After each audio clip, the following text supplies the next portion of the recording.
खड़ी हूँ दर पे कब से शाम तेरा दीदार पाने को। खड़ी हूँ दर पे कब से शाम तेरा दीदार पाने को। खड़ी हूँ कब से दर पे शाम तेरा दीदार पाने को। खड़ी हूँ दर पे कब से शाम तेरा दीदार पाने को। हुई बेचैन जागी हूँ, हुई बेचैन जागी हूँ, तुम्हें अपना बनाने को।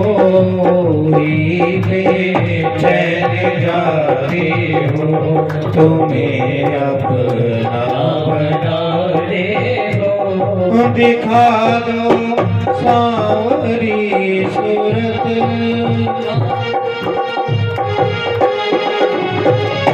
ओ सांवरे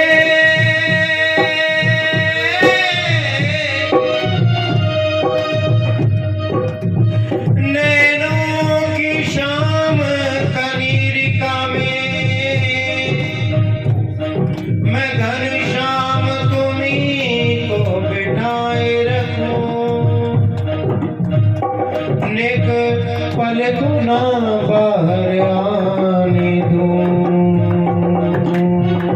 पर दानों का गिराए रहूं, पर दानों का गिराए रहूं, पर दानों का गिराए रहूं, पर दानों का गिराए रहूं। और क्या कह रही है भाव भक्त, क्या कह रहे हैं? गोविंद मेरो है, गोपाल मेरो है, गोविंद मेरो है, गोपाल मेरो है।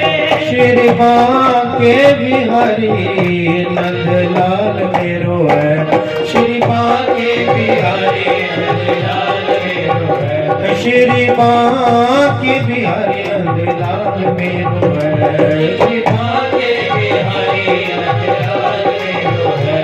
गोविंद मेरो है, गोपाल मेरो है, गोविंद मेरो है, गोपाल मेरो है। गोविंद मेरो है, गोपाल मेरो है, गोविंद मेरो है, गोपाल मेरो है। श्री बांके बिहारी नंदलाल मेरो है, श्री बांके बिहारी नंदलाल मेरो है। श्री बांके बिहारी नंदलाल मेरो है, बांके बिहारी नंदलाल मेरो है। गोविंद मेरो है, गोपाल मेरो है, गोविंद मेरो है, गोपाल मेरो है।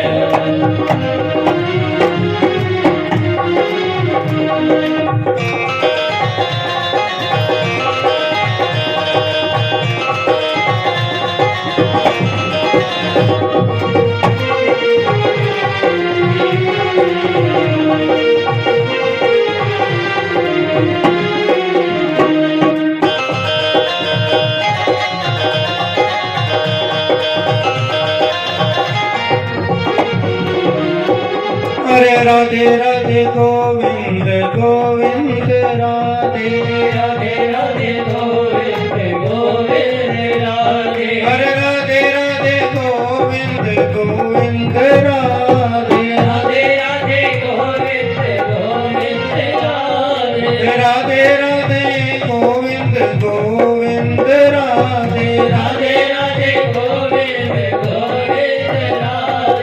गोविंद राधे गोपाल राधे, गोविंद राधे गोपाल राधे। गोविंद राधे गोपाल राधे, गोविंद राधे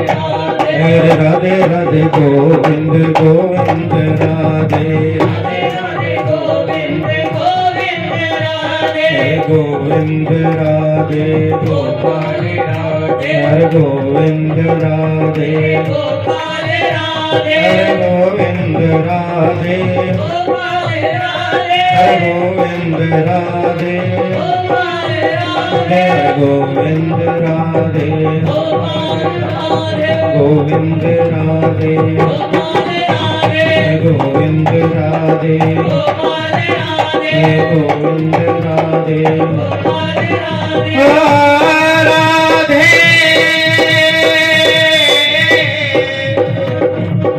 श्री राधे श्री राधे श्याम।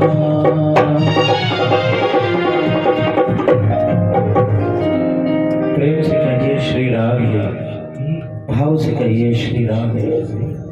आइए भागवत में प्रवेश करें। भागवत के अंदर 12 स्कंद हैं। कल मैंने आपको बताया था कि ये भागवत कोई और नहीं, साक्षात भगवान कृष्ण की वांगमयी प्रतिमूर्ति है। और ये जो भागवत के 12 स्कंद हैं, यही इस मूर्ति के अंग हैं। सिर, आंखें, नाक, मुंह। और इस मूर्ति के अंदर जो प्राण है वो है भागवत का 10वां स्कंद। 12 स्कंदों में से जो 10वां स्कंद है वह स्कंद भगवान का हृदय है। और उसकी जो धड़कन है वह है रास पंचाध्यायी। भागवत के 10वें स्कंद में अध्याय 29, अध्याय 30, अध्याय 31, अध्याय 32 और अध्याय 33 ये रास पंचाध्यायी अध्याय है। 5 अध्याय। ये भगवान की धड़कन है, ये भगवान की धड़कन है जो 5 अध्याय है। और इन 5 अध्यायों में क्या है? गोपियों का भगवान के प्रति समर्पण। आगे जब कथा होगी छठे दिन की, तो छठे दिन की कथा में ये रास पंचाध्यायी अध्याय में आपको सुनाऊंगा। बड़ा मार्मिक और बड़ा हृदय विदारक है। तो ये 12 स्कंद भगवान के अंग हैं। और भागवत के अंदर जो श्लोकों की संख्या है वो है 18,000।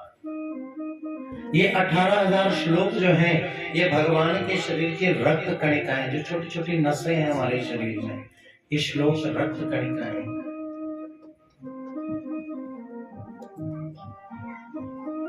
हर अक्षर कृष्ण है और उसका अर्थ राधा है। सफेद पन्ने के ऊपर जो काला लिखा है वो कृष्ण है। कृष्ण कैसे हैं? काले काले। और राधा जी कैसी है? गोरी। तो जो पन्ना है वो राधा है और जो उसके ऊपर अक्षर लिखे हुए हैं वो कृष्ण है। इस कथा का प्रश्न कृष्ण है और उत्तर राधा है। प्रेम से कहिए श्री राधे, भाव से कहिए श्री राधे। तो भागवत का प्रथम स्कंद अधिकार है। देखिए, बड़े भाव से सुनिए और श्रवण कीजिए। आपके घर में कथा हो रही है और आप सुन रहे हैं। क्या आप इस कथा को सुनने के अधिकारी हैं? क्या ये कथा का अधिकार आपको है? ये प्रथम स्कंद में बताया गया। इसलिए भागवत का जो पहला स्कंद है इसको अधिकार कहा गया। किसको अधिकार है इस भागवत को सुनने का या कहने का? तो भागवत का जो पहला श्लोक है वो सुनिए, क्या लिखा है? जन्मादस्य यतोऽन्वयादितरतश्च अर्थेषु विज्ञस्वराट् तेने ब्रह्म हृदय आदि कवये मोहयन्ति सूर्या तेजो वारियतां यथा विनिमयो यत्र त्रिसर्गो गोमृषाम् धाम्ना स्वेन सदा निरस्तकुहकम् सत्यं परं धीमहि। आहा, कितना सुंदर श्लोक, लेकिन भागवत का पहला श्लोक है। और देखो, जब भी हम कोई कार्य शुरू करते हैं तो सबसे पहले किसे प्रणाम किया जाता है, बताइए? गणपति जी को। जब आप विवाह का कार्ड छपवाते हैं तो सबसे पहले क्या लिखते हैं? विघ्न हरण मंगल करण श्री गणपति जी महाराज, प्रथम निमंत्रण आपको प्रभु पूर्ण की जो काज, यही कहते हैं ना। और सबसे पहले जब लड्डू निकालते हैं तो अपने भगवान गणेश जी की ही निकालते हैं। घर का कोई भी काम आप शुरू करते हैं, मंगल कार्य, तो भगवान गणेश जी के नाम के साथ उसे प्रारंभ किया जाता है। लेकिन भागवत में तो गणेश जी का नाम ही नहीं आया। पहला श्लोक है, शुरू की जा रही है, लेकिन गणेश जी का कहीं नाम ही नहीं। क्या लिखा है? सत्यम परम धीमहि, सत्यम परम धीमहि लिखा है। सत्य को प्रणाम किया है। अगर गणेश जी को प्रणाम करना होता तो लिखते गणेशम परम धीमहि, लेकिन भगवान गणेश जी को प्रणाम नहीं किया, क्योंकि भागवत कृष्ण कथा से ओतप्रोत है। इसमें कृष्ण कथा है, तो कम से कम कृष्ण जी को प्रणाम कर देते, तो कृष्ण को भी प्रणाम नहीं किया है। कृष्ण का भी नाम नहीं है, राम जी का नाम नहीं, अम्बा का नाम नहीं, जगदम्बा का नाम नहीं, पितरों का नाम नहीं, किसी का नाम नहीं है। क्या है? सत्यम परम धीमहि, सत्य को प्रणाम किया। क्यों किया है? इसके पीछे बहुत गूढ़ रहस्य है। बोला वह सत्य स्वरूप पर ब्रह्म परमात्मा जो हर नाम में बसता है, जो कण कण में वास करता है, जिसको पाने का सर्वोत्तम साधन सत्य है। तुलसी बाबा ने लिखा है ना रामचरितमानस में, धर्म न दूसर सत्य समान, आगम वेद पुराण बखान। भागवत का श्रोता कैसा हो? सत्यवादी हो।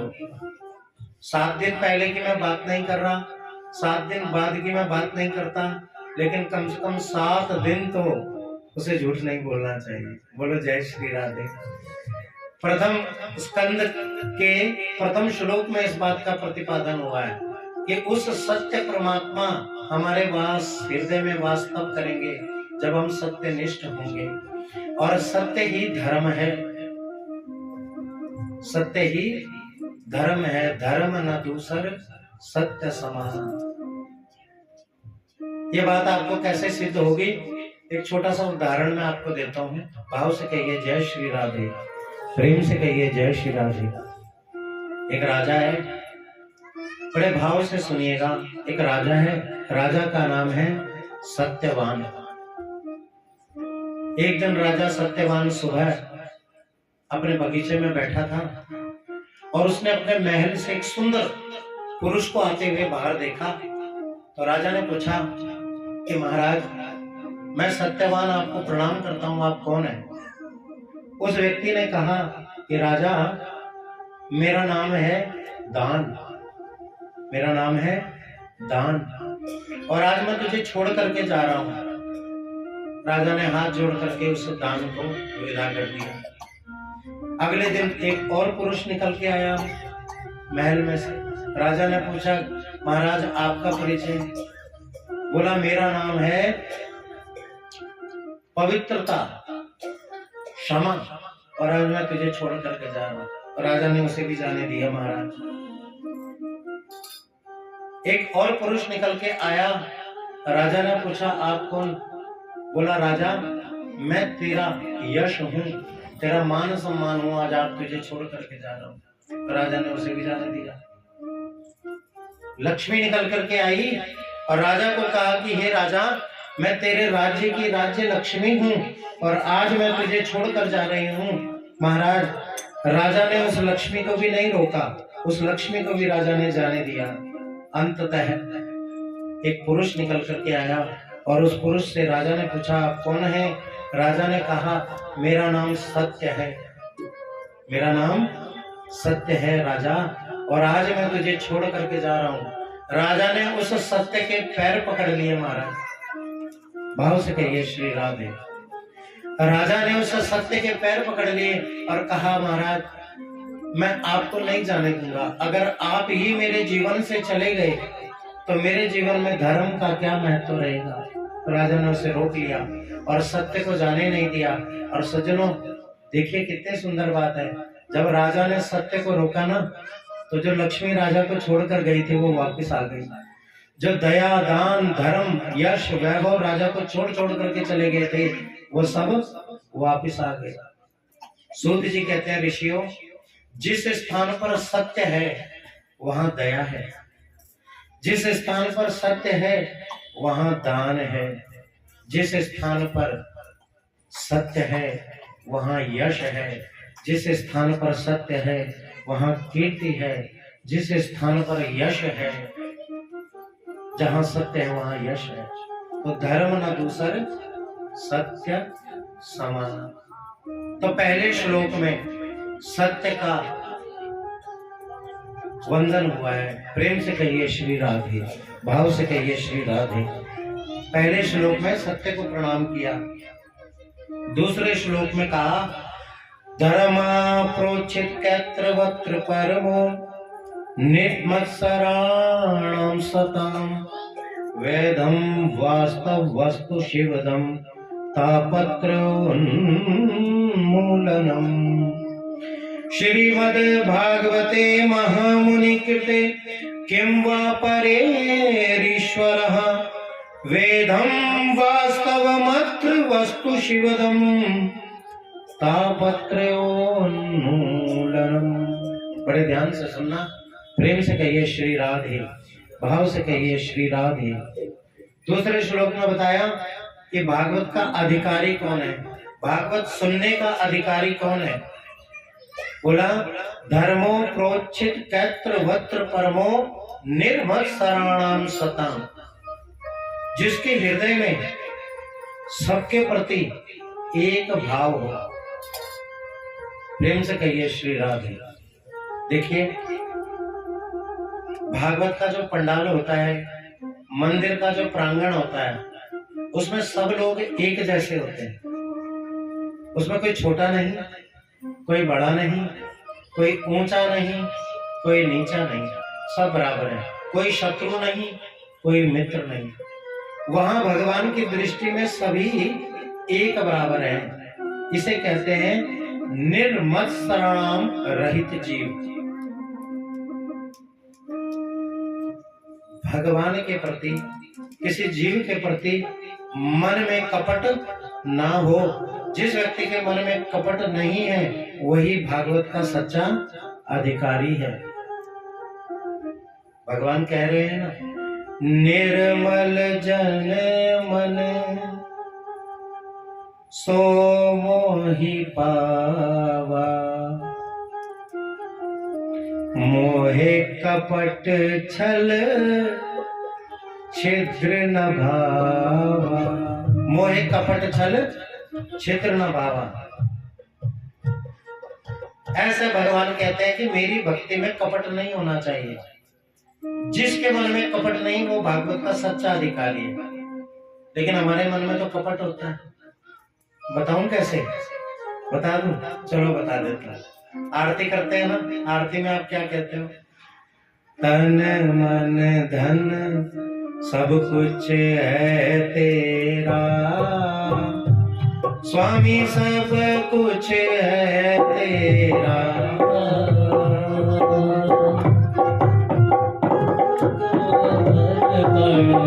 तेरा तुझको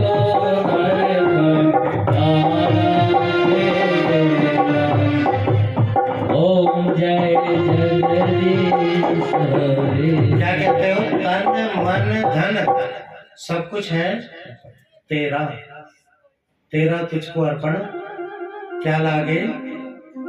इतना कुछ कहते हो और जो फटा हुआ नोट पूरे साहा में कहीं नहीं चला हुआ आरती की थाली में।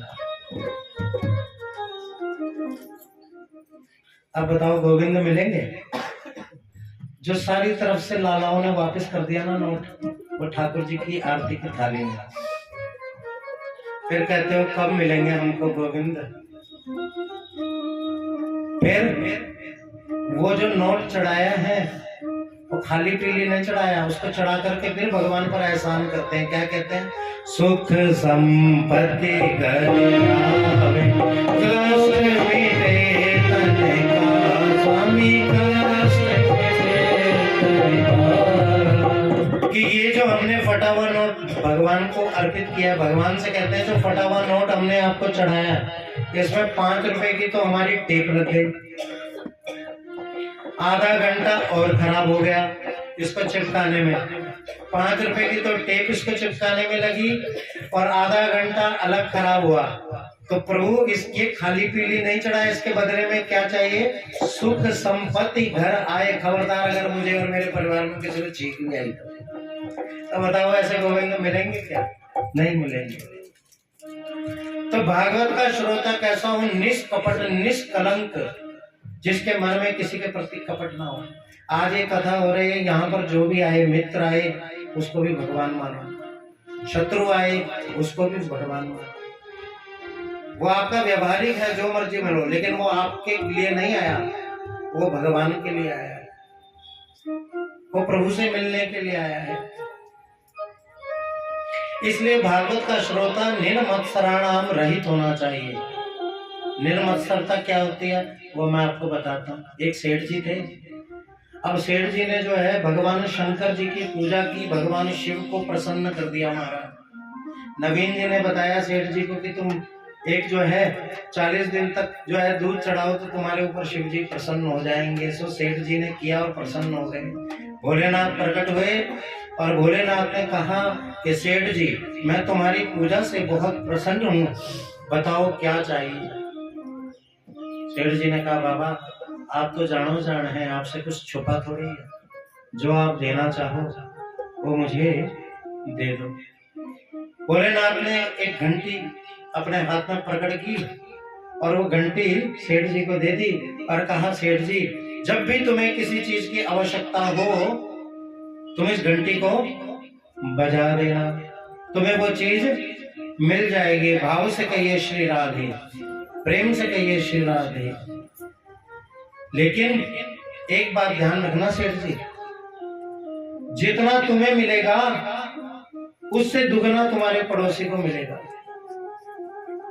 अब सेठ जी की जो मुस्कुराहट थी वो शोक में बदल गई। सेठ जी ने बोला तपस्या करें हम, भूखे प्यासे रहे हम, दूध 40 दिन तक चढ़ाए हम, शिव जी को प्रसन्न करें हम और फायदा ले जाए पड़ोसी। तो सेठ जी घर आए, अलमारी में घंटी को रखा और बड़ा सा ताला लगा करके अपनी अंटी में चाबी को रख लिया। सेठानी ने कहा स्वामी अगर हमारे द्वारा किसी को फायदा होता है, लाभ होता है तो इसमें बुराई क्या है? मनुष्य है हम और मानवता तो यही सिखाती है, नीति तो यही सिखाती है कि हमारे द्वारा किसी को लाभ होना चाहिए। हम किसी के लिए कल्याणकारी तो बने नहीं। नहीं सेठ जी बोले तपस्या हम कर रहे हैं, फल पड़ोसी को कैसे मिल जाए। पत्नी ने कहा स्वामी एक बार बजा करके तो देखो क्या महादेव ने सच कहा या झूठ कहा। सेठ जी ने घंटी उठाई और बजा दी। भोलेनाथ घंटेश्वर प्रकट हो गए। बोला सेठ जी क्या चाहिए? बोला महाराज टूटी फूटी स्कूटर में ऑफिस जाता हूँ, दुकान जाता हूँ, एक 4 पहियों वाली गाड़ी मिल जाए तो कमाल हो जाए। सेठ जी के आंगन में एक गाड़ी तो पड़ोसी के आंगन में 2। बस अब तो क्या था, सेठ जी उबलने लगे। घंटी को फिर अलमारी में रख दिया, बड़ा सा ताला मार दिया। सेठानी समझदार थी, धर्मनिष्ठ थी, पतिव्रता थी, भगवान में विश्वास रखने वाली थी। उसने कहा स्वामी बच्चे 3 दिन से भूखे हैं, प्यासे हैं और तुम्हें जलन हो रही है। जैसे तैसे करके पत्नी ने सेठ जी को घंटी बजाने पर विवश किया। सेठ जी ने फिर घंटी बजाई, घंटेश्वर बाबा प्रकट हो गई। सेठ जी बच्चों ने 3 दिन से कुछ खाया नहीं तो 56 भोग अगर सेठ जी के घर में आए तो 56 भोग कई गुना पड़ोसी के घर आ गए। सेठ जी एक मकान मांगे तो पड़ोसी को 2 मकान मिल जाए। सेठ जी बड़े दुखी। सेठ जी ने उठाया घंटी और बजानी शुरू कर दी। घंटेश्वर बाबा प्रकट हुए और जब प्रकट हुए तो बोला क्या चाहिए सेठ जी? सेठ जी बोले हे घंटेश्वर बाबा, मेरी एक आंख फूट जाए, मेरी एक टांग टूट जाए, मेरा एक हाथ टूट जाए। सेठ जी की एक आंख फूटी तो पड़ोसी की दोनों ही गोविंदाय नमो नमः। सेठ जी का एक हाथ टूटा तो पड़ोसी के दोनों ही गोविंदाय नमो नमः। सेठ जी की एक टांग टूटी तो पड़ोसी की दोनों ही गोविंदाय नमो नमः। ये हंसने का विषय नहीं है, ये समझने का विषय है। जब तक हमारी मानसिक भावना ऐसी होगी तब तक हमें गोविंद मिलेंगे ही नहीं। निर्मत्सराणाम सताम। कल भी मैंने बताया था जब तक बर्तन में खटाई लगी होगी तब तक दूध उसमें टिक ही नहीं सकता, दूध फटेगा ही फटेगा महाराज।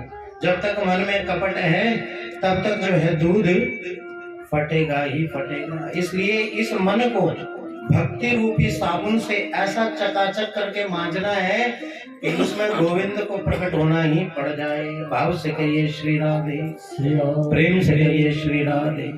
नैमिषारण्य के तीर्थ पर 88,000 ऋषि इस कथा को सुन रहे हैं और ऋषियों ने 6 प्रश्न सूत जी से किए हैं और इन्हीं 6 प्रश्नों पर ये पूरी भागवत है। बड़े ध्यान से सुनना हो 6 प्रश्न कौन कौन से। पहला प्रश्न किया गुरुदेव, पुंसा में कांतता श्रेया तन्न संशयितुमर्हसि। पहला प्रश्न क्या किया कि कलयुग में प्रत्येक जीव आसुरी संपदाओं से दृष्ट है। आसुरी संपदा किसे कहते हैं? उद्रम वर्णीय जीवो। आज प्रत्येक प्राणी केवल और केवल अपने पेट भरने तक ही सीमित है, इससे ऊपर वो सोचता ही नहीं है। उसका केवल एक ही उद्देश्य है कि जैसे तैसे करके मेरे लिए रोटी की व्यवस्था हो जाए, और इस रोटी के चक्कर में उसकी कितनी इच्छाएं बढ़ जाती हैं, इतनी इच्छाएं बढ़ जाती हैं कि जिसकी जितनी ज्यादा इच्छाएं वो उतना ही दुखी, वो उतना ही दुखी है। कोई तन दुखी, कोई मन दुखी, कोई धन बिन रहत उदास, थोड़े थोड़े सब दुखी, पर सुखी राम के दास। राम के दास कभी न हुए उदास। इस संसार में हर कोई दुखी है। कोई अपने तन से दुखी है ना? कोई बेचारा रसगुल्ले को निचोड़ निचोड़ कर खा रहा है, अगर पूरा साबुत अंदर गया रस सहित तो डॉक्टर ने कहा गोविंदाय नमो नमः, तो रसगुल्ला निचोड़ निचोड़ के अंदर जा रहा है। तो कोई तन दुखी, कोई मन दुखी, कोई बैठा तो कथा में है लेकिन मन पहुंचा हुआ है घर पे बालकों के ऊपर। कहीं बालक बिटिया की चुटिया ना खींच ले, कहीं बिटिया खटिया की पटिया ना तोड़ दे। तो कोई मन दुखी और कोई धन बिन रहत उदास, थोड़े थोड़े सब दुखी, पर सुखी राम के दास। ये जो संसार है ना, इसमें संसार में जब जीव आता है ना तो इस संसार में सुख ढूंढता है। प्रेम से कहिए श्री राधे, भाव से कहिए श्री राधे। वो इस संसार में क्या ढूंढ रहा है दीवान साहब? वो इस संसार में आकर सुख ढूंढ रहा है। लेकिन भागवत कहती है ये संसार में कभी सुख मिल ही नहीं सकता, क्योंकि संसार का नाम है दुखालय। जैसे पुस्तकें आपको पुस्तकालय में मिलेंगी, पुस्तक लेनी हो तो कहाँ जाना पड़ेगा? पुस्तकालय। भोजन चाहिए तो कहाँ जाना पड़ेगा? भोजनालय। अगर आपको समोसा खाने की इच्छा है और पुस्तकालय में जाके आप कहें ये 2 समोसे देना तो बोलो मिलेंगे? अगर भोजन चाहिए तो भोजनालय में जाओ। और समोसे की दुकान पर जाकर के कहेंगे भैया शेक्सपियर की किताब देना, तो मिलेगी? नहीं मिलेगी। पुस्तकालय में पुस्तक ही मिलेगी, भोजनालय में भोजन ही मिलेगा। ऐसे ही ये संसार है, जहां जिसका नाम ही दुखालय है तो वहां सुख कहां से मिलेगा? जिसका बेटा है वो दुखी है, ऐसी नालायक औलाद क्यों हुई? और जिसके नहीं है वो कह रहा है कि अंधा बहरा लूला लंगड़ा काना जैसा भी होता पर एक हो जाता। इस संसार में हर कोई दुखी है। अगर कोई सुखी है तो तंबूरे सोटे वाले बाबा हैं, जिनका घर बार कुछ नहीं, हाथ में एक लोटा है और सोटा है और चलो हरिद्वार की ओर। जहां रात हुई वहीं लुटिया की पटिया में खिचड़ी पकाई, खाई और आगे बढ़ गए। चाह नहीं चिंता नहीं और मनवा बेपरवाह, जिसको कछु न चाहिए वो ही शहंशाह। जिसकी कोई चाह नहीं है, जिसकी कोई इच्छा नहीं है, जो सिर्फ राम का है, वही इस संसार में शहंशाह है। बाकी तो सब गुलाम है। प्रेम से कहिए श्री राधे। तो पहला प्रश्न है कि कलयुग में प्रत्येक जीव आसुरी संपदाओं से दृष्ट है और उसका ध्यान केवल और केवल मात्र पेट भरने में ही है। तो हे गुरुदेव, कलयुग में जीव की बुद्धि भी मंद है और भाग्य भी मंद है। कोई ऐसी युक्ति बताइए जिससे भाग्य उदय हो जाए और जीव का कल्याण हो जाए। ये पहला प्रश्न है साहब। दूसरा प्रश्न कि अष्टादश पुराणेषु 18 पुराण है, 9 उपनिषद है, धर्म ग्रंथों की कोई गिनती ही नहीं है। अगर सबको पढ़ने लग जाए तो जीवन नष्ट हो जाएगा, लेकिन वेदों का पठन पाठन पूरा नहीं होगा। इसलिए सभी वेद पुराणों का जो निचोड़ है, जो सार है, वो क्या है?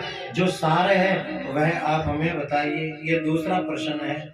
तीसरा प्रश्न कि गुरुवर, हमने सुना है कि भगवान अजन्मा है, भगवान का जन्म नहीं होता है, अजन्मा है।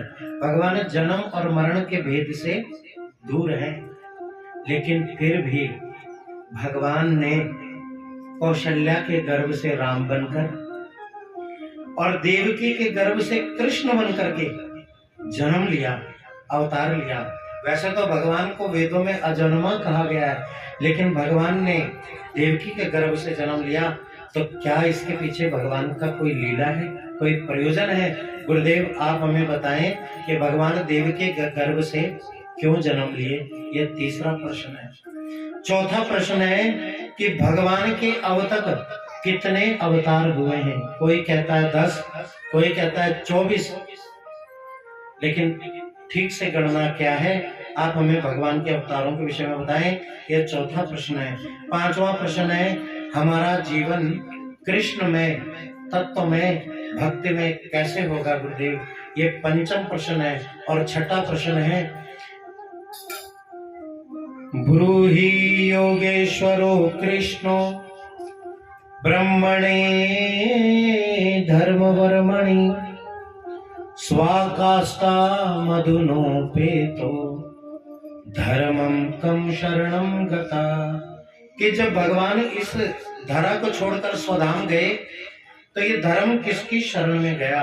ये कुल मिलाकर के 6 प्रश्न हो गए। भाव से कहिए श्री राधे, प्रेम से कहिए श्री राधे। और इन्हीं 6 प्रश्नों का उत्तर ये भागवत है। प्रेम से कहिए राधे। इन्हीं 6 प्रश्नों का उत्तर ये भागवत है। तो आप देखिए भागवत का जो प्रारंभ है वो कहां से हो रहा है? प्रश्नों से।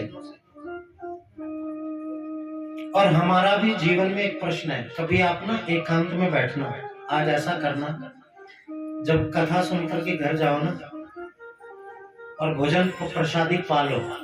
भोजन प्रसादी पाने के बाद सिर्फ और सिर्फ 5 मिनट एकांत में अपने बिस्तर पर बैठ करके सोचना, मैं कौन हूं, मैं कौन हूं, मैं कहां से आया हूं और मुझे कहाँ जाना है। ये 3 चीजें बस। 1 मिनट गंभीरता से सोचना और अपने आप से पूछना, मैं कौन हूं, मैं कहां से आया हूं या आई हूं, और मुझे कहां जाना है। शायद इस प्रश्न का उत्तर आपको ना मिले, लेकिन इस प्रश्न का उत्तर ये भागवत देगी आपको। इस भागवत में इस प्रश्न का उत्तर है। इन 7 दिनों में गारंटीड आपके मन में जो भी प्रश्न है, उन प्रश्नों का उत्तर ये भागवत आपको देगी, क्योंकि ये भागवत प्रारंभ ही प्रश्नों से हो रही है और इन्हीं प्रश्नों के ऊपर 18,000 श्लोकों की पूरी भागवत है। सूतम जानासि भद्रम ते, 88,000 ऋषि पूछ रहे हैं। सूतम जानासि भगवन्ते भगवान सत्वतां पति देव कथा वासुदेवस्य जातो यस्य चिकीर्षया। भगवान के जो अवतार हैं, जब जब इस पृथ्वी पर धर्म की हानि होती है, तब तक भगवान अवतार लेते हैं। भगवान का अवतार धर्म की रक्षा के लिए होता है। प्रेम से कहिए श्री राधे। जब जब होए धर्म की हानि, बाढ़हि असुर अधम अभिमानी, तब तब धरि प्रभु विविध शरीरा, हरहि कृपा निधि सज्जन पीरा। जब जब इस पृथ्वी पर अधर्म बढ़ता है, पाप बढ़ता है, उस अधर्म और पाप से रक्षा के लिए भगवान अवतरित होते हैं। जब जब होए धर्म की हानि। और यही बात गीता में भी भगवान कह रहे हैं। क्या कह रहे हैं? यदा यदा हि धर्मस्य ग्लानिर्भवति भारत, अभ्युत्थानम् अधर्मस्य तदात्मानं सृजाम्यहम्, परित्राणाय साधूनां विनाशाय च दुष्कृता, सर्वक्लेशनाशाय संभवामि युगे युगे। युग युग में जब जब भी इस पृथ्वी पर अधर्म बढ़ता है, तब तक भगवान अजन्मा होकर जन्म लेने वाले नहीं होकर के भी धर्म की रक्षा के लिए जन्म लेते हैं। और अभी तक भगवान ने 23 बार जन्म लिया है। 24 अवतार भागवत में बताए गए हैं। पहला अवतार भगवान का, बड़े ध्यान से सुनना, सनकादि ऋषि। पहला अवतार भगवान का सनकादि ऋषि। देखो शाम को मैं प्रश्नोत्तर भी करूंगा, इसलिए बड़े ध्यान से सुनो। और प्रश्नोत्तर में जो सही जवाब देगा उसे यहाँ व्यासपीठ से उपहार भी मिलेगा, गिफ्ट भी मिलेगा। तो इसलिए बड़े ध्यान से सुनो, एग्जाम भी होगा। भाव से कहिए राधे राधे। तो भगवान का जो पहला अवतार है, सनत, सनंदन, सनातन और सनत कुमार, 4 ऋषियों के रूप में, जिन्होंने कल ज्ञान भक्ति वैराग्य को कथा सुनाई। ये भगवान का पहला अवतार है। दूसरा अवतार भगवान का वाराह अवतार है। जिस समय हिरण्याक्ष नाम का दैत्य पृथ्वी को अपने दांतों पे उठाकर क्षीर सागर में ले गया, तब भगवान ने इस पृथ्वी को वापस लाने के लिए वाराह अवतार लिया, सूकर का अवतार लिया। बोली वाराह भगवान की। ये भगवान का दूसरा अवतार था। तीसरा अवतार भगवान का हुआ नारद। नारद जी के बारे में सुना होगा आपने। देवताओं के मीडिया रिपोर्टर हैं। यहाँ की खबर वहां और वहां की खबर वहां। जहां चिंगारी की जरूरत है वहां चिंगारी, और जहां आग बुझाने की बारी है उसमें के दक्ष है। ऐसा कौन कहता है? आप लोग कहते हैं, मैं नहीं कह रहा हूं। भागवत में तो लिखा है नारद जी वो है जिसकी बात कभी रद्द ही नहीं हो सकती। ना रद्द, जिसने जो कह दिया वो होगा ही होगा। ये भगवान के तीसरे अवतार है। चौथा अवतार है भगवान का नर और नारायण। आप लोगों में से कोई बद्रीनाथ गया है? तो बद्रीनाथ जी जो विराजमान है, और नर और नारायण पर्वत के बीच में है। एक तरफ नर पर्वत है, एक तरफ नारायण पर्वत है, बीच में अलकनंदा है और उसी अलकनंदा के तट पर बद्री विशाल जी विराजमान है। जब अंदर आप मंदिर के अंदर प्रवेश करते हैं तो वहां आपको बद्री विशाल जी की सुंदर गर्भ गुफा के अंदर मूर्ति का दर्शन होगा। कुबेर जी, गरुड़ जी और साथ में नर नारायण की मूर्ति का दर्शन होगा। नर और नारायण ये भगवान के चौथे अवतार हैं। पांचवें अवतार में भगवान सांख्य शास्त्र का ज्ञान देने के लिए कपिल भगवान बनकर आए। छठे अवतार में सती अनुसुईया और महर्षि अत्रि के द्वारा दत्तात्रेय बनकर के आए। सातवें अवतार में भगवान यज्ञ बनकर के आए। जो आप अपने घर में हवन करते हैं ना, यज्ञ करते हैं, ये भगवान के सातवें अवतार हैं। यज्ञ अग्नि रूप में, और यज्ञ का विवाह हुआ देवी दक्षिणा के साथ। इसलिए विधान है कि समस्त प्रकार की पूजाओं में पत्नी को पति के दाहिनी तरफ आ जाना चाहिए, और जब ब्राह्मणों से आशीर्वाद मिले या आप ब्राह्मणों को दान करें तो पत्नी को बाईं तरफ आ जाना चाहिए, और यज्ञ में दाहिनी तरफ, क्योंकि यज्ञ की पत्नी का नाम है देवी दक्षिणा। ये भगवान का सातवां अवतार है। आठवें अवतार में भगवान ऋषभ देव, नौवें अवतार में महाराज पृथु, 10वें अवतार में भगवान मत्स्य बनकर के आए, मछली का अवतार भगवान ने लिया। 11वें अवतार में भगवान जब मंदराचल पर्वत पानी में धंस रहा था, उस समय मेरे गोविंद समुद्र मंथन के समय कच्छप अवतार लिया और कछुआ बनकर के उतरे और मंदराचल पर्वत को अपनी पीठ पर धारण कर लिया। बोलिए कच्छप भगवान की। ये भगवान का 11वां अवतार है। 12वें अवतार में भगवान अमृत कलश लेकर के धनवंतरी बनकर के प्रकट हुए। आपने देखा समुद्र में से एक कलश लेकर के एक देवता निकले हैं, अमृत का कलश। जो देवता निकले हैं उनका नाम है धनवंतरी। ये भगवान का 12वां अवतार है। 13वें अवतार में भगवान छम छम करते हुए, कमर मटकाते हुए, नारी रूप लेकर के देवताओं को अमृत पिलाने के भावना से मोहिनी बनकर के आए। बोलिए मोहिनी भगवान की। ये भगवान का 13वां अवतार था। 14वें अवतार में भगवान नरसिंह बनकर के आए। अपने भक्त की वाणी को पूरा करने के लिए भगवान खम्भ में से प्रकट हुए। आधा रूप धरा नर का, प्रभु आधा सिंह सुहाया। खम्भ फाड़ कर प्रकट हुए, प्रभु अचरज रूप बनाया। हो नाथ कैसे नरसिंह रूप बना। आधा रूप नर और आधा सिंह, ये भगवान का चौथा अवतार था, नरसिंह अवतार। बोले नरसिंह भगवान की। 15वें अवतार में भगवान वामन अंगल के बामन बनकर के आए। राजा बलि से त्रिलोकी छीनी और देवताओं को दे दी। बोलिए भगवान वामन भगवान की। 16वें अवतार में भगवान इस पृथ्वी पर अधर्म को दूर करने के लिए परशुराम बन करके आए, और 17वें अवतार में भगवान व्यास बन करके आए, जिन्होंने पुराणों की रचना की।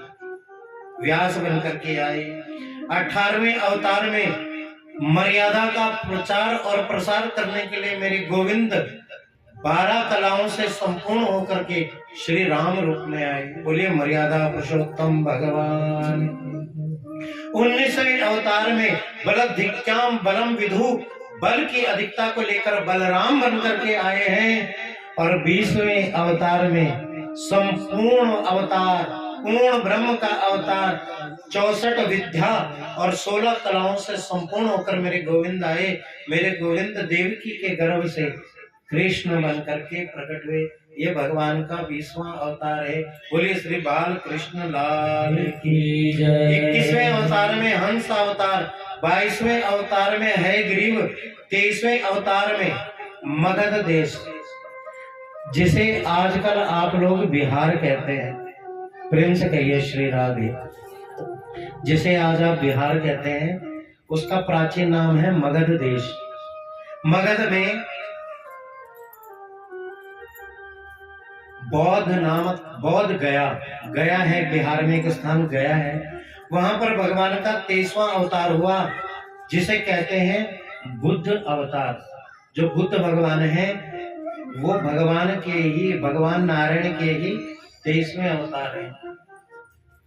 देखा आपने बौद्ध धर्म का प्रचार प्रसार हो रहा है आजकल, तो वो बौद्ध धर्म जो है वो बेशक अलग संप्रदाय बन गया हो, लेकिन जो बुद्ध हैं वो भगवान नारायण के ही 23वें अवतार हैं। और 24वां अवतार, बड़े ध्यान से सुनना, अभी हुआ नहीं, कलयुग में होगा। भागवत में लिखा है कि उत्तर प्रदेश के संभल नाम के गांव में कभी आपका आना जाना हो मुरादाबाद की तरफ, तो वहां एक गांव पड़ता है चंदोसी। मुरादाबाद से 35-36 किलोमीटर की दूरी पर एक गांव है चंदोसी। उस चंदोसी डिस्ट्रिक्ट में ही एक संभल नाम का ग्राम है। वहां जाकर के आप देखेंगे तो एक कल्कि भगवान का छोटा सा मंदिर बना है। उसी गांव में भगवान विष्णु यश नामक ब्राह्मण के घर में 24वां अवतार लेंगे, ऐसा भागवत में लिखा जा चुका है। और वहां जाएंगे तो वहां पूरे जोरों शोरों से तैयारी भी है, भगवान कल्कि का मंदिर है। उसी गांव में विष्णु यश नामक ब्राह्मण का जन्म होगा और उन्हीं विष्णु यश ब्राह्मण के घर में भगवान कल्कि बनकर के प्रकट होंगे। ये भगवान का 24वां अवतार होगा। और उस 24वें अवतार में भगवान संतों को अपने साथ लेकर के कलयुग का नाश करेंगे और पुनः फिर सतयुग की स्थापना होगी। फिर सतयुग आएगा, फिर द्वापर आएगा, फिर त्रेता आएगा, फिर आएगा कलयुग, और कलयुग में फिर आएगा 2024। मैं ऐसे ही आपको कथा सुना रहा हूँ और मेरे सामने दीवान साहब बैठ करके सुन रहे होंगे। ये रिपीट होगा। ये कौन सा कलयुग चल रहा है? 28वां कलयुग चल रहा है। इससे पहले 27 बार प्रलय हो चुकी है। 28वें बार प्रलय होगी जब भगवान का अवतार होगा। भगवान संतों का संग करेंगे, नीले घोड़े पर बैठ करके भगवान आएंगे, अपनी तलवार से अधर्मियों का नाश करेंगे और सीधे सच्चे संत महापुरुषों के साथ पुनः इस 28वें कलयुग का नष्ट करेंगे और एक बार 29वीं बार फिर सतयुग की स्थापना भगवान करेंगे। इसलिए कलयुग में विशेष करके बताया कि संतन के संग लाग ले तेरी बढ़िया बढ़िया।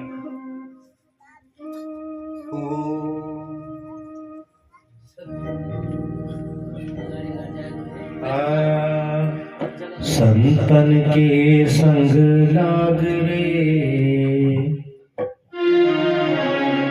मीठी ताली सेवा के साथ हो तेरी अच्छी बनेगी।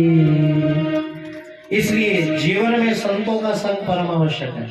अब संत किसे कहते हैं?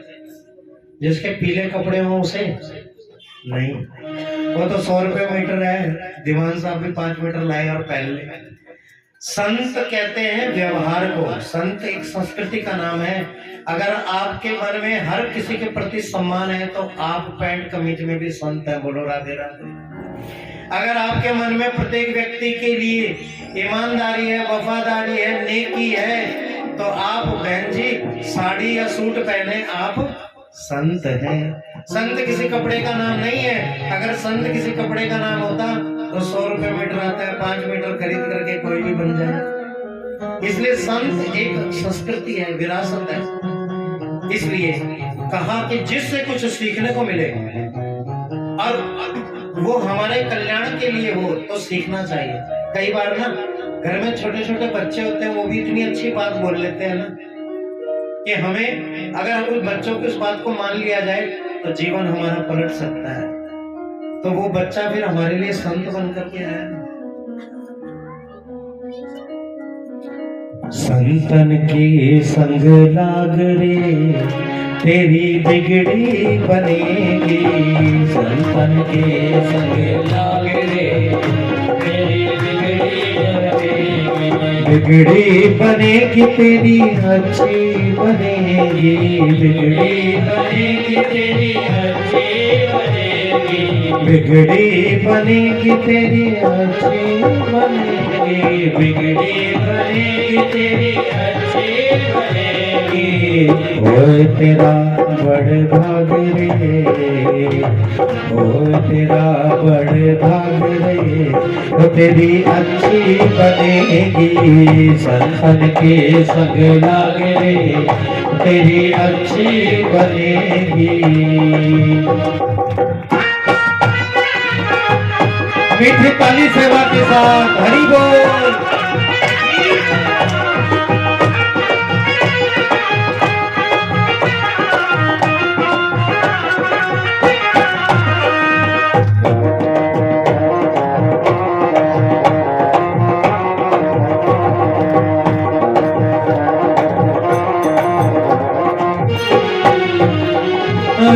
हंसन की गति हंस जाने, हंसन की गति हंस जाने, हंसन की गति गति हंसन की गति हंस जाने, हंसन की गति हंस जाने।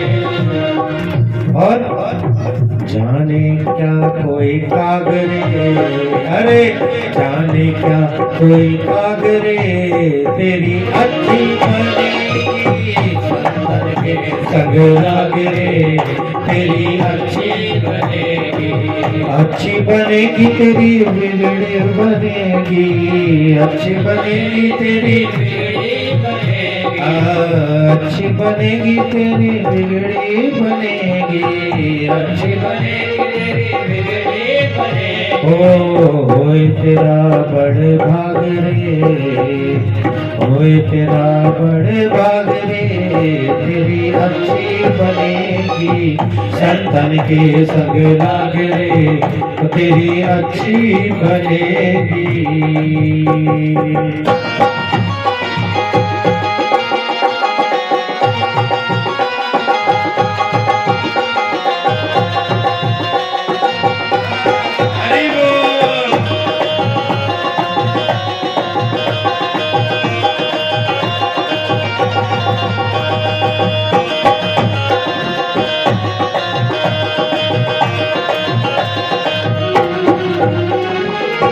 संतन के संग पुण्य कमाई, संतन के संग पुण्य कमाई, संतन के संग पुण्य कमाई, पुण्य कमाई, पुण्य कमाई, पुण्य कमाई, पुण्य कमाई। आज जो आप यहाँ बैठे हैं ना और आज से ताली सेवा कर रहे हैं, ये जानते हो क्या हो रहा है? ये आपकी वो पूंजी जुड़ रही है जो आपके साथ जाएगी, बाकी कुछ साथ नहीं जाएगा। जब किसी को ले जाते हैं ना तो बेटा 1 रुपए का सिक्का कुछ फूलों के साथ पकड़ता है और पिता की छाती पर फेंक देता है और कहता है पिताजी दम है, खम है तो उठा के दिखाओ। पिताजी कहते हैं बेटा मैं खुद 9 मन लकड़ियों के ढेर पर जाकर बैठ नहीं सकता, उसके लिए मुझे 4 लोगों की जरूरत है, तो ये सिक्का मैं क्या उठाऊं? लेकिन भागवत कहती है संग में चली है पुण्य कमाई, संग में चली है पुण्य कमाई, संतों के संग पुण्य कमाई, संतों के संग पुण्य कमाई, संग में चली है पुण्य कमाई, संग में चली है पुण्य कमाई। ओए तेरा बड़ भाग रे, ओए तेरा बड़ भाग रे, तेरी बिगड़ी बनेगी, संतन के संग लाग रे, तेरी बिगड़ी बनेगी। हेलो मास्टर,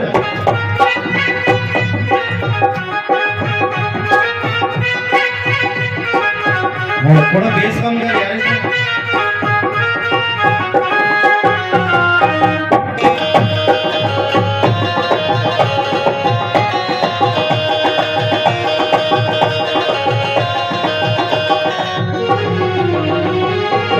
ध्रुव की बन गई प्रहलाद जी की बन गई, ध्रुव की बन गई प्रहलाद जी की बन गई, ध्रुव की बन गई प्रहलाद जी की बन गई, ध्रुव की बन गई प्रहलाद जी की बन गई।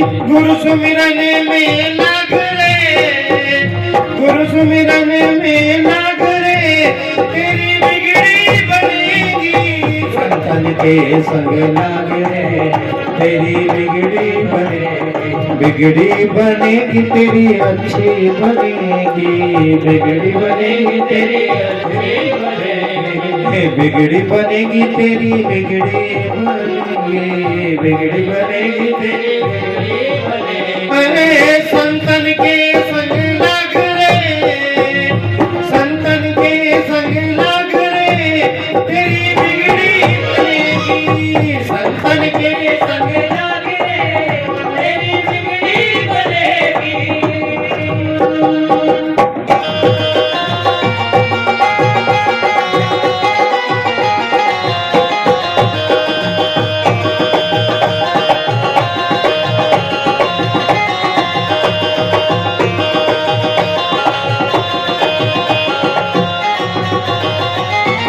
कहत कबीर सुनो भाई साधु,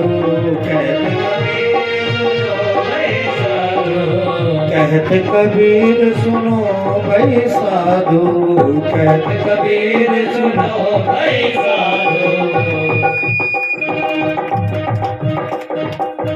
राम भजन में लाग रे, राम भजन में लाग रे, तेरी बिगड़ी बनेगी, राम भजन में लाग रे, तेरी बिगड़ी बनेगी, संतन के संग लाग रे, तेरी अच्छी बनेगी, संतन के संग लाग रे,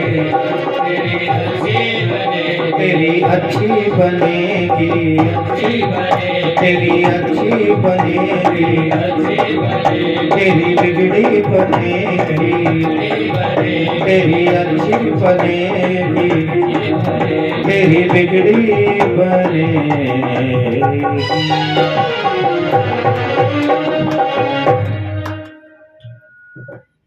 संग में चली है तेरी पुण्य कमाई, राम भजन में लाग रे, तेरी बिगड़ी बनेगी। कहिए श्री राम, प्रेम से कहिए जय सीताराम, भाव से कहिए जय सीताराम। यमराज अपने दूतों से कहते हैं कि जो अंत में मेरा नाम ले, मेरे ईश्वर का नाम ले, उसे यम की यातनाएं नहीं भोगनी पड़ती।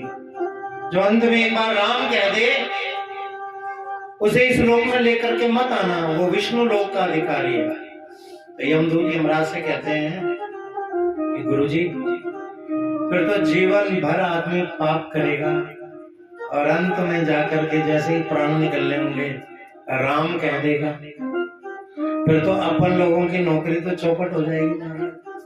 तो यम के दूत यम से कहते, तो यमराज हंसे और मुस्कुराए और कहने लगे कि जिस राम का नाम निकलना तुम इतना सरल समझ रहे हो ना, वो इतना सरल नहीं है।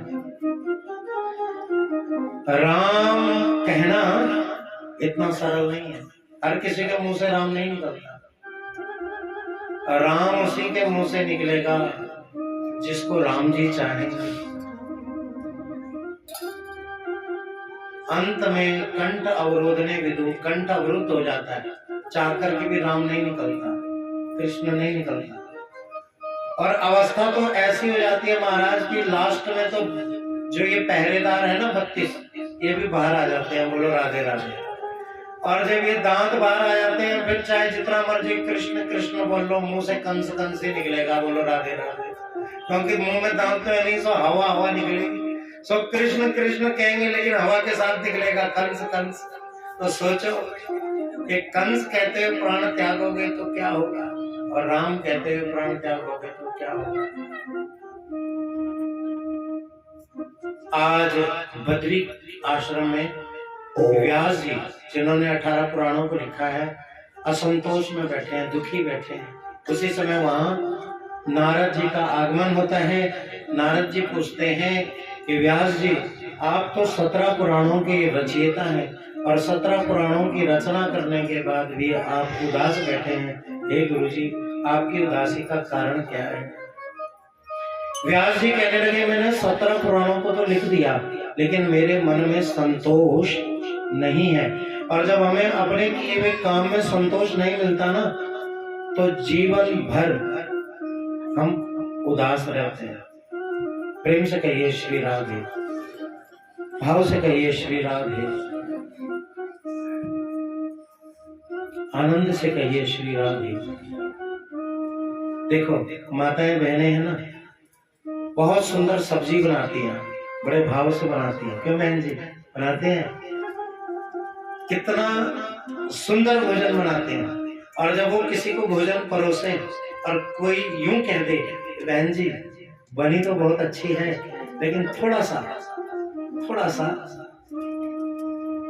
नमक तेज हो गया। कल से भैया शुरू में ही बोतलें लेके बैठे हुए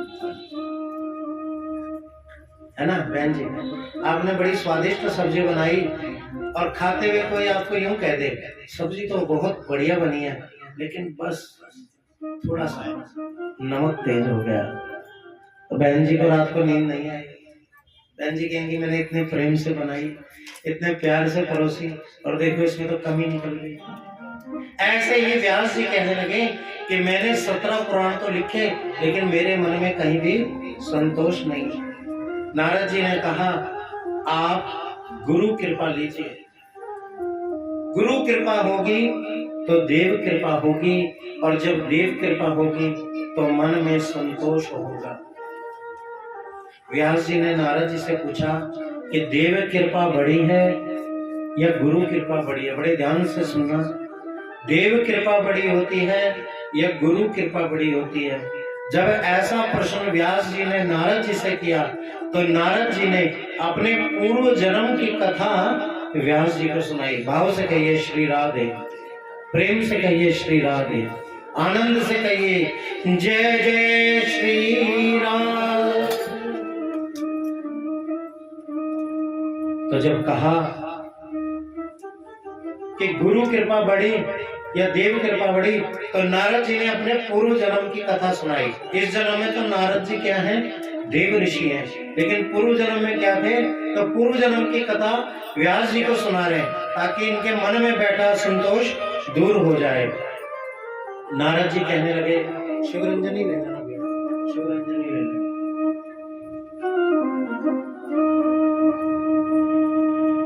नारद जी कहने लगे, गुरुवर, पूर्व जन्म में मैं एक दासी का पुत्र था, मेरा नाम था रामदास। पिताजी मेरे उसी समय चले गए मुझे छोड़कर, जब मैं माता के गर्भ में था। मैंने अपने पिताजी को नहीं देखा था। मेरी माँ, बड़े परिश्रम से मेरी माँ ने मुझे पाला पोसा। एक दिन कार्तिक का महीना आया, हमारे गांव में कुछ संत चतुर्मास करने के लिए आए।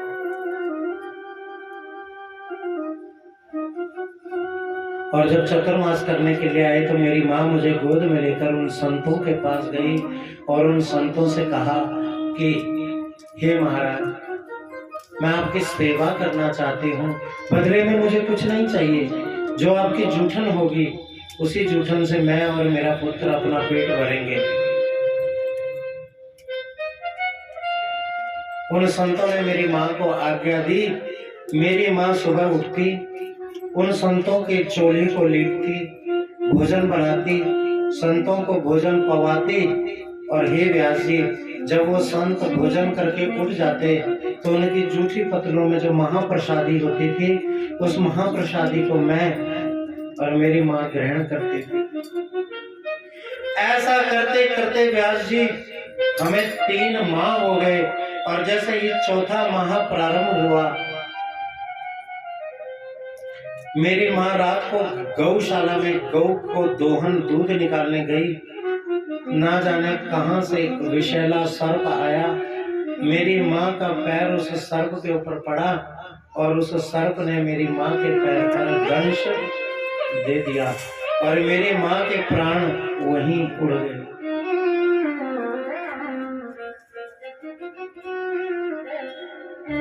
मैंने अपनी माँ के पंच भौतिक देह को देखा तो देख करके बड़ा दुख हुआ। आज संत अपना चतुर्मास करके जाने लगे, मैं संतों के चरण में गिर गया कि गुरुजी मुझे भी अपने साथ ले जाइए। गुरुजी बोले पहले अपनी माँ का अंतिम संस्कार करो, क्योंकि संसार में कोई सबसे बड़ी विभूति है तो वो माँ है। जिनके घर में माँ है ना वो बड़े सौभाग्यशाली है। माँ की कीमत क्या होती है ये उससे पूछो जिसकी माँ नहीं है।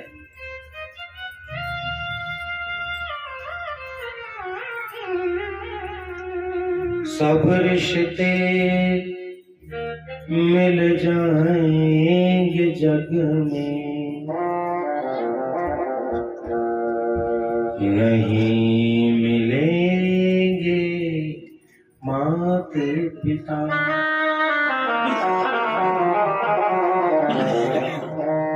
माँ देखो कितनी बड़ी विभूति है। माँ लोगों के घरों में जूठे बर्तन मांजती है, लोगों के गंदे कपड़े धोती है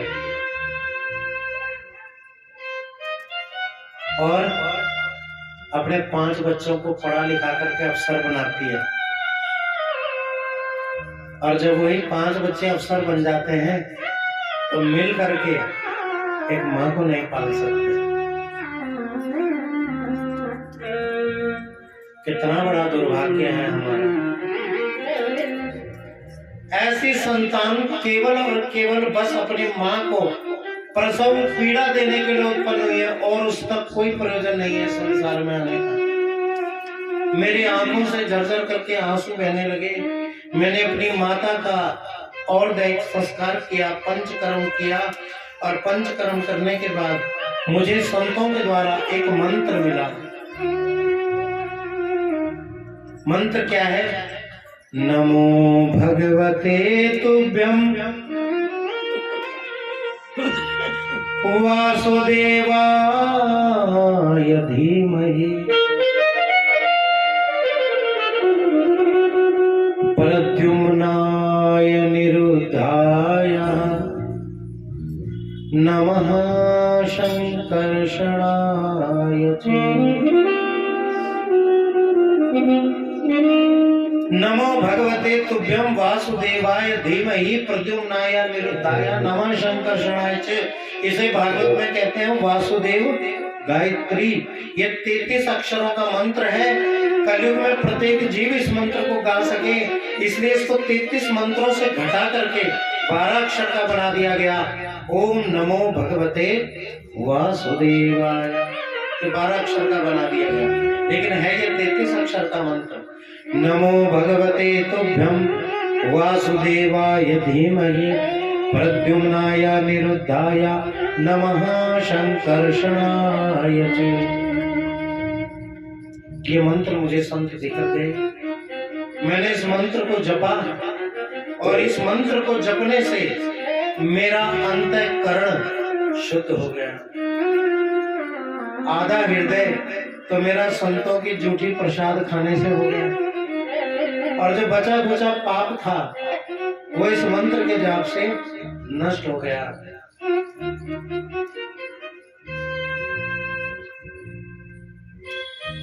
बैसाख का महीना आया, आकाशवाणी हुई, बादलों की कड़क हुई और उस बादलों से एक अग्नि कुंड मेरे शरीर में आकर के गिरा और मेरा शरीर वहीं मिट्टी हो गया। उस शरीर को मिट्टी होने के बाद मेरी आत्मा उस परमात्मा में विलीन हो गई और मेरे पुण्य उदय हुए तो मुझे पुनः एक मनुष्य का शरीर मिला और ये व्यास जी, आज मैं आपके सामने खड़ा हूं। उस शरीर को त्यागने के बाद मुझे नारद का शरीर मिला, ये ब्रह्मचर्य शरीर मिला। अब तो क्या महाराज, सुबह से शाम तक इस वीणा को बजाता हूँ और नारायण नारायण गाता हूँ। ये कोई साधारण वीणा नहीं है। देवदत्ता इमां वीणा स्वर ब्रह्म विभूषितः मूर्छित्वा हरिकथां गायश्चे मानसमाचरा। क्या बात है, और सुंदर। गायश्च मानः समाचरः। ये जो देवदत्त वीणा है, ये कोई साधारण वीणा नहीं, भगवान की दी हुई वीणा है। और अब इसी वीणा को लेकर के मैं भगवान के नाम को गाता हूँ। ये पूर्व जन्म की कथा क्यों सुनाई मैंने आपको? क्योंकि व्यास जी, आपने मुझसे पूछा था कि देव कृपा बड़ी होती है या गुरु की कृपा बड़ी होती है। आज मेरे ऊपर यदि गुरु की कृपा नहीं हुई होती तो शायद आज मुझे भगवान नहीं मिलते। भगवान से मिलने का जो मार्ग है वो गुरु के चरणों से होकर के निकलता है। गुरु गोविंद दो खड़े काको लागे पाए, बलिहारी गुरु आपने जो गोविंद दियो मिला। आज मेरे ऊपर गुरु की कृपा नहीं होती तो आज मुझे गोविंद ना मिलते, आज मुझे गोविंद मिले। नैमिषारण्य के तीर्थ पर शौनक आदि ऋषियों ने खड़े होकर के सूत जी से प्रश्न किया कि हमने सुना है कि भगवान श्री कृष्ण के एक अनन्य भक्त हुए हैं महाराज परीक्षित। ये महाराज परीक्षित है कौन? और हमने सुना इन्हें 7 दिन मरने का श्राप मिला। ये श्राप इन्हें कैसे मिला बोलते? ये परीक्षित है कौन? तो सूत जी कहते हैं, परीक्षितो राजर्षि जन्मम जन्म कर्म विलापनम संस्थाच पांडुपुत्राणां वक्षे कृष्ण कथो। आप सब जानते हैं कि कुरुक्षेत्र की पवित्र पावन भूमि पर महाभारत का युद्ध हुआ। इस युद्ध में एक तरफ पांडवों की सेना थी और एक तरफ पांडवों के विरोधी कौरवों की सेना थी। कौरव और पांडव अलग अलग नहीं है, एक ही है। चाचे ताऊ के बेटे हैं, एक ही कुनबे के हैं, एक ही परिवार के हैं। लेकिन कलयुग का प्रभाव है कि अगर एक भाई का कोई बैरी होगा तो वो उसका सगा भाई होगा। ये कलयुग का लक्षण हमारा आप देख रहे होंगे। किसी के खून में थोड़ी बहुत लाली आपको दिख जाएगी, लेकिन भाई भाई के खून सफेद हो चुके हैं। ऐसा कलयुग में बहुत जगह देखने को मिलता है। बोलो जय श्री राधे, प्रेम से कहिए जय श्री राधे। एक तरफ पांडव एक तरफ कौरव, भीषण युद्ध हुआ। इस युद्ध में पांडवों की विजय हुई, कौरवों की हार हुई। 99 कौरव मृत्यु के मुंह में चले गए।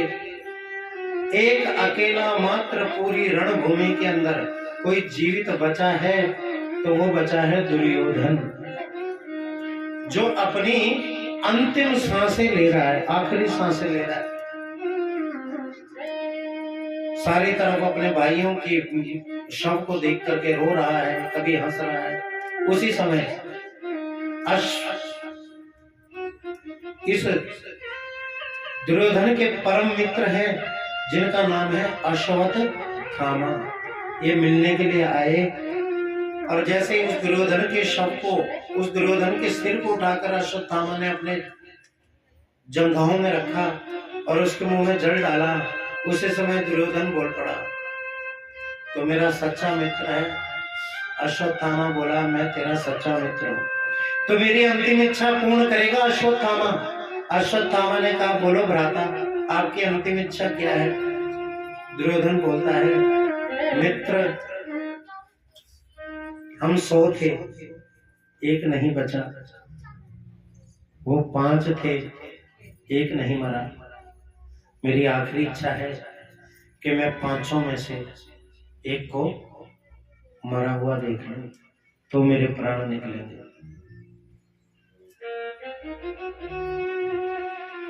अश्वत्थामा कहने लगा, मित्र बस इतनी सी बात है, मैं शपथ लेता हूं तुम इस रणभूमि में प्राण मत छोड़ना जब तक मैं वापस ना आ जाऊं।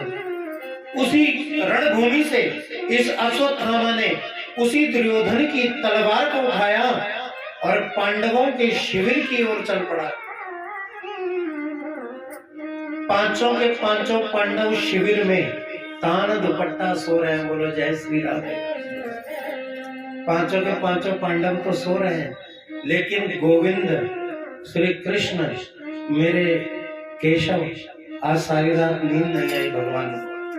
भगवान कुछ शिविर के चारों तरफ चौकीदारी कर रहे हैं, पहरा दे रहे हैं। हो सकता है कोई इतना उदार, भगवान तो सब जानते हैं, भगवान से क्या छुपा है। भगवान उठे, पांडवों के शिविर में गए और पांचों पांडवों को भगवान ने अर्धरात्रि में उठाया और कहा कि अर्जुन सभी भाइयों को लेकर के इस शिविर से दूसरे शिविर में चलो, इस शिविर को छोड़ दो। अर्जुन बोले, केशव इतनी रात में कोई गहन चर्चा है? केशव बोले, देखो इस समय इन सब बातों को करने का समय नहीं है, तुम्हें शिविर को खाली कर दो। भगवान के कहने पर पांचों पांडव उस शिविर से उठ करके दूसरे शिविर में चले गए। वो शिविर खाली हो गया। इतने में द्रौपदी पांचों पुत्रों को लेकर आई, अपने 5 पुत्रों को लेकर आई और उस शिविर को खाली देखा। वहां अपने 5 पुत्रों को इस द्रौपदी ने सुला दिया। जहां पांडव सोए थे वहां द्रौपदी ने अपने 5 पुत्रों को सुला दिया और सबके ऊपर चादर उड़ा दी। अश्वत्थामा आया।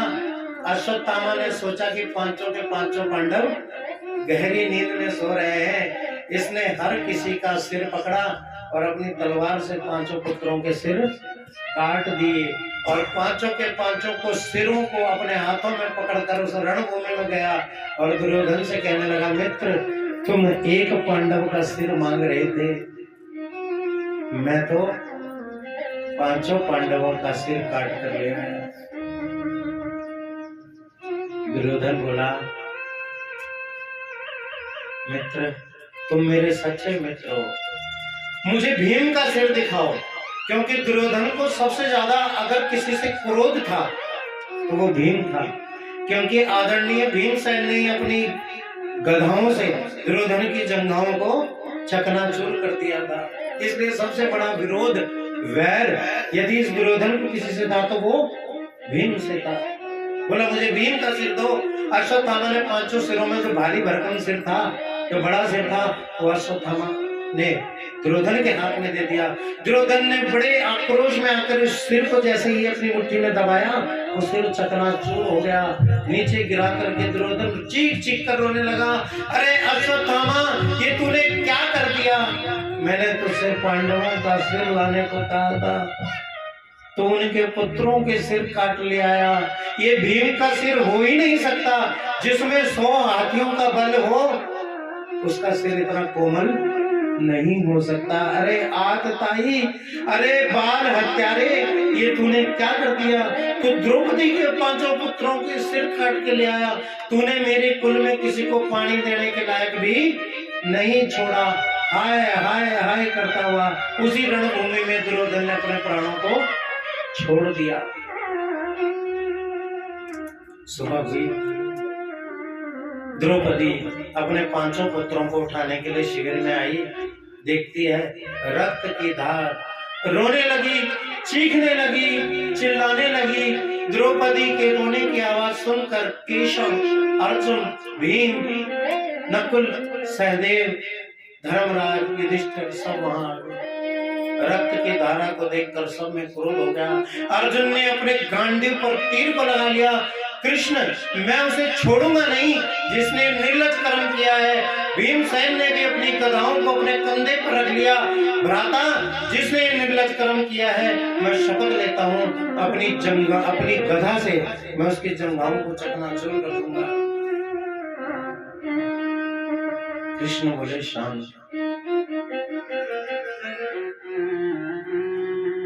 ये किसी और ने नहीं किया, जानते हो किसने किया?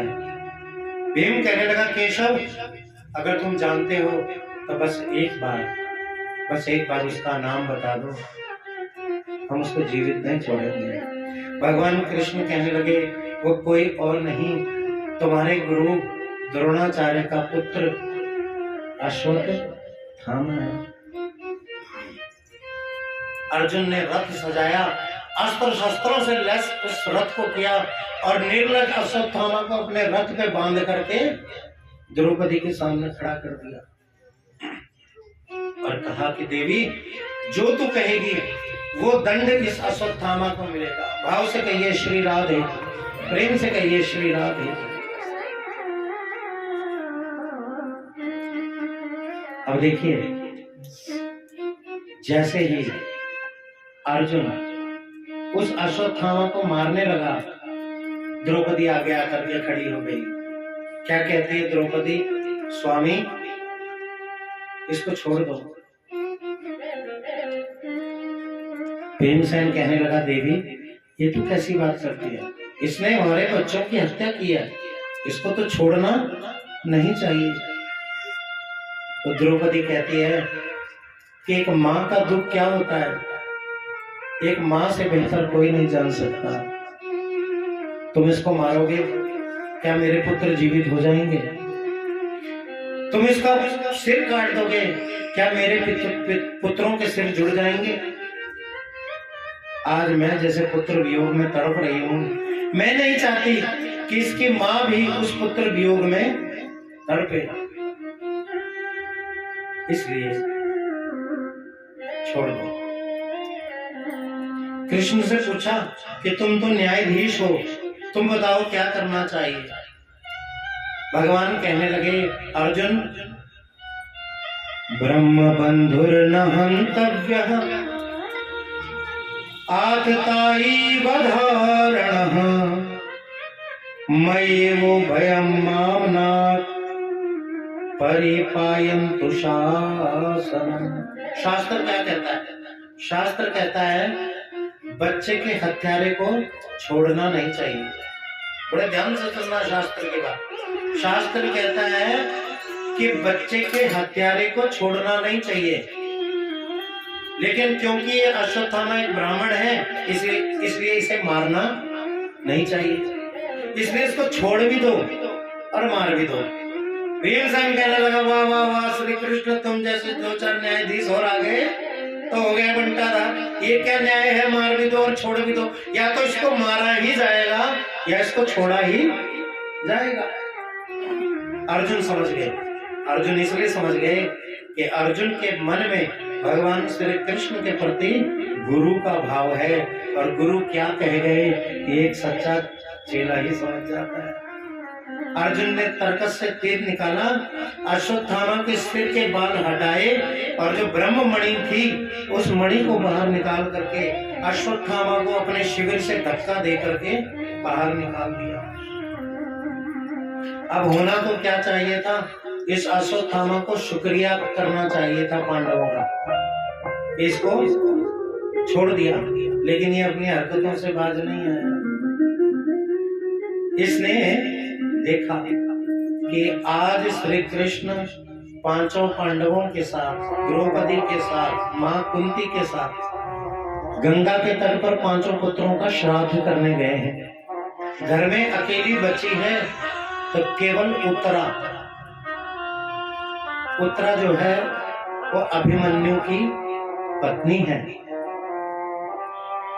और देवी उत्तरा गर्भिणी है, गर्भ से है।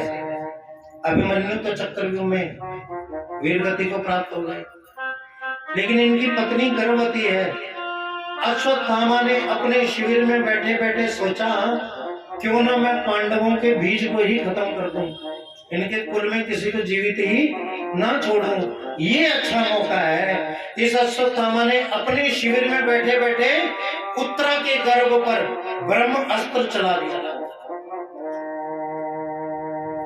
जब उत्तरा के गर्भ पर ब्रह्म अस्त्र आया तो गर्भ जलने लगा, अग्नि से जलने लगा। उत्तरा ने आवाज लगाई, हे युधिष्ठिर मेरी रक्षा करो। युधिष्ठिर नहीं आए। हे अर्जुन, हे भीम, हे मां कुंती, हे देवी द्रौपदी, हे नकुल, हे सहदेव मेरी रक्षा करो।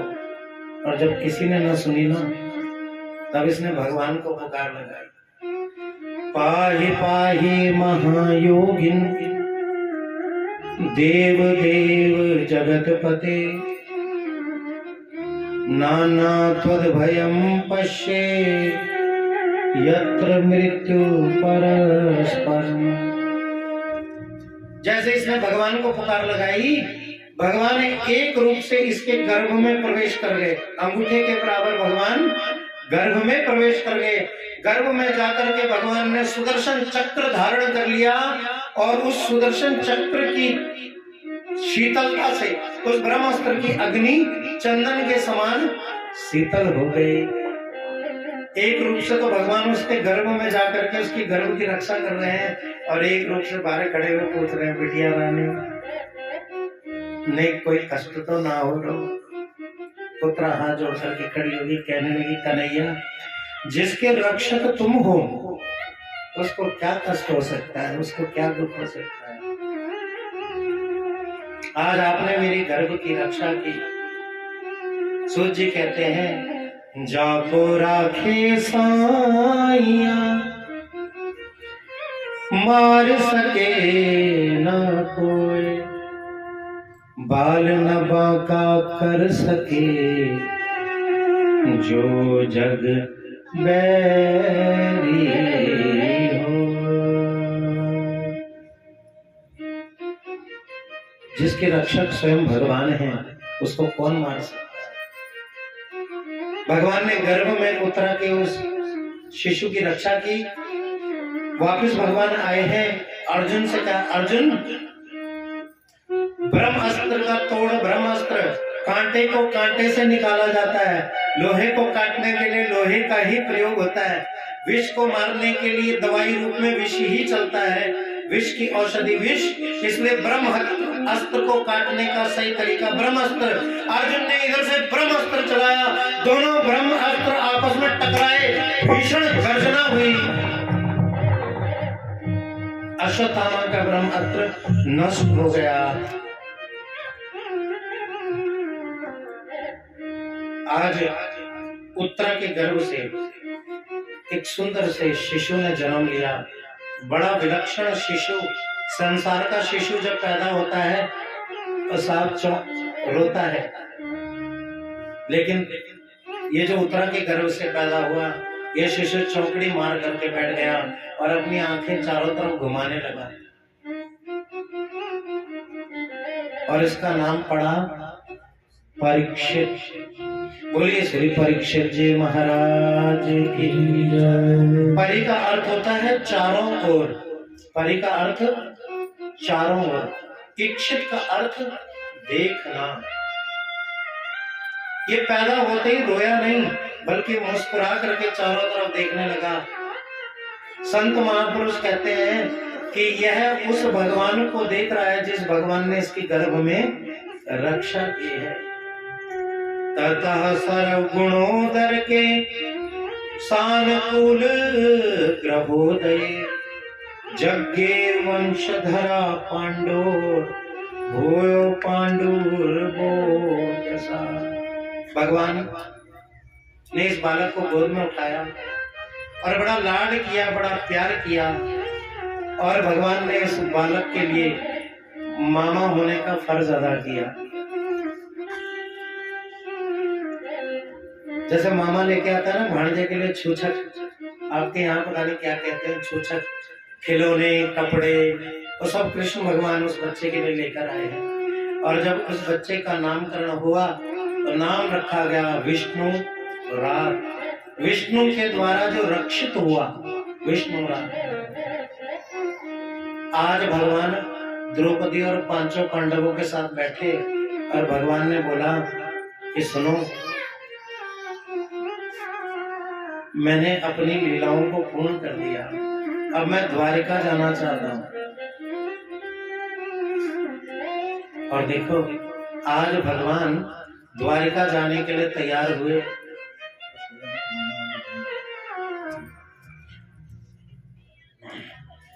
और जब पांचों पांडव बैठे तो आज भगवान बोले, देखो पांडवों, आपको विजय श्री मिल गई, आज से आप विजय श्री, आप राजा बन गए और अब मैं अपने द्वारिका वापस जा रहा हूँ। जैसे ही जाने की खबर पांचों पांडवों को मिली, पांचों पांडव तो रोने लग गए महाराज। किसी ने कुछ मांगा, किसी ने कुछ मांगा, किसी ने कुछ मांगा। अर्जुन से कहा तुम्हें क्या चाहिए? भगवान ने कहा कन्हैया जा रहे हो ना,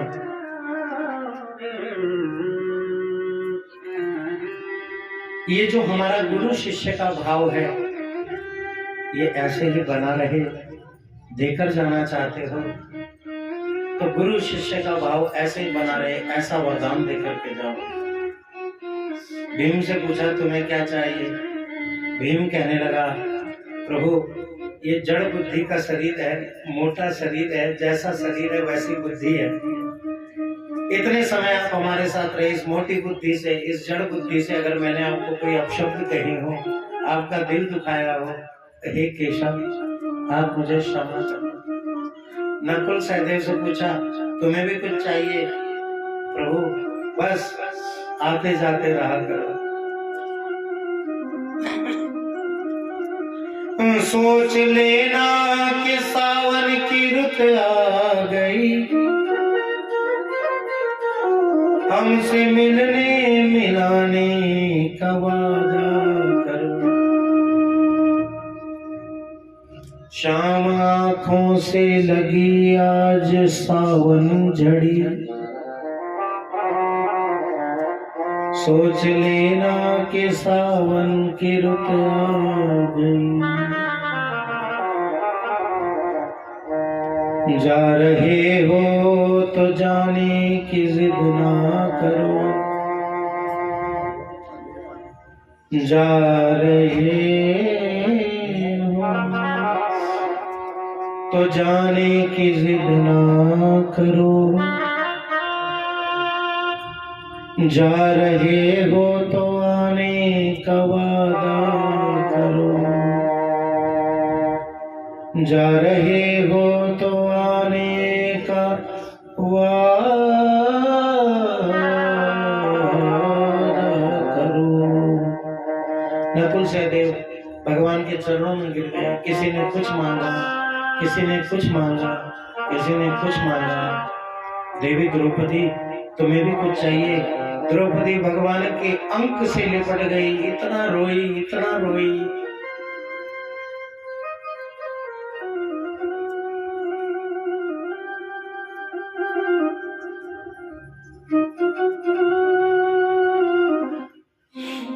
द्रौपदी कहती है क्या मांगू मैं तुमसे? कोई ऐसा पल था जब तुम मेरे लिए खड़े ना हुए।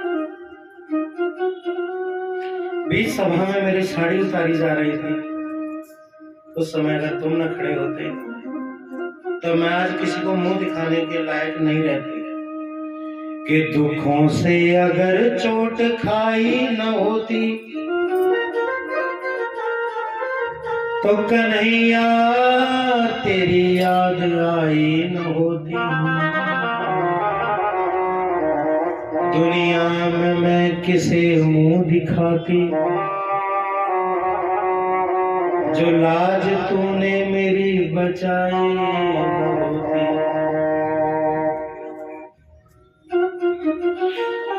तो दुनिया में मैं किसे मुंह दिखाती,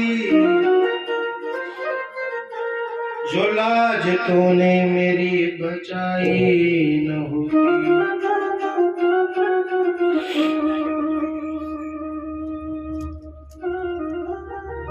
गरीबों की दादात आबाद तुमसे, गरीबों की इमलात आबाद तुमसे।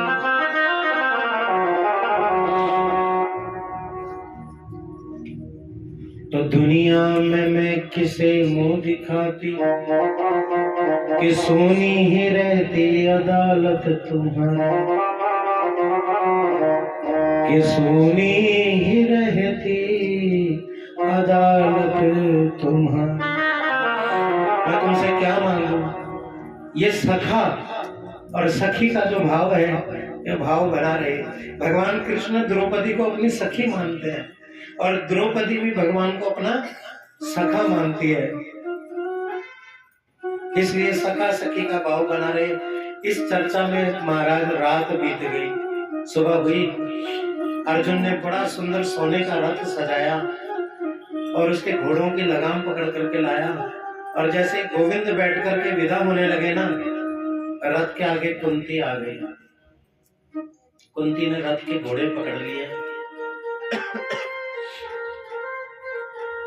कुंती रोने लगी, कहने लगी जा रहा है,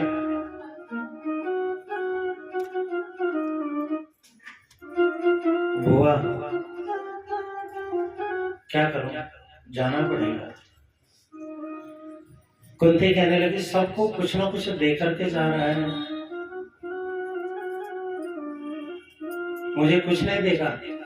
कुंती कहती है बुआ, भगवान कहते हैं बुआ मैं तुझे क्या दे सकता हूँ, नेक तू अपना हाथ मेरे सिर पे रख दे, नेक तू ही मोए आशीर्वाद दे दे। कन्हैया मैं भतीजे के नाते बात नहीं कर रही, अरे तू तो मेरा भगवान है रे, तू तो मेरा ईश्वर है।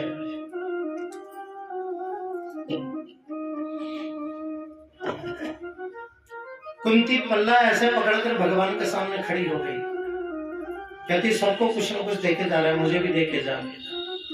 कन्हैया ने कहा नेक बुआ तू मानेगी तो है नहीं, नेक बता तो एक क्या चाहिए। अब जो कुंती ने मांगा तो संसार का कोई व्यक्ति नहीं मांगता। कुंती ने क्या मांगा? भगवान से कहने लगी गोविंद ये मेरी झोली है, इस झोली को तू दुखों से भर दे, इतने दुख इस झोली में भर दे, इतने दुख इस झोली में भर दे कि एक दुख खत्म ना हो दूसरा दुख आ जाए। कन्हैया ने ऐसे पल्ले पे हाथ मारा और कहा धत हुआ, तो ये तो मांगना भी नहीं आता।